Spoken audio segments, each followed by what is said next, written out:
মই এটা কথা আমাৰ মহান শিল্পী মৰমৰ শিল্পী হৃদয়ৰ স্পন্দন জুবিন গাৰ্গ ডাঙৰীয়াই আমাক অকালতে এৰি গুচি গ'ল। সেই মহান শিল্পীগৰাকীয়ে এটা উল্লেখযোগ্য কথা কৈ গ'ল, কিতাপ নপঢ়া জাতিক গামোচাই বচাব নোৱাৰে। হয়নে?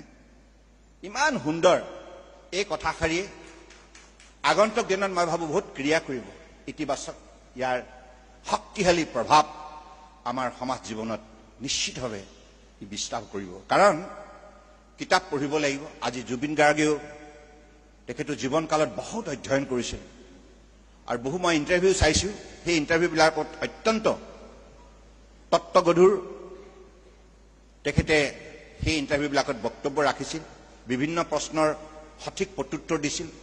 গতিকে উঠি অহা প্ৰজন্মক আমি একোগৰাকী আদৰ্শ নাগৰিক হিচাপে গঢ় দিব লগা হ'লে কিতাপৰ যোগেদিহে এইটো সম্ভৱ হ'ব।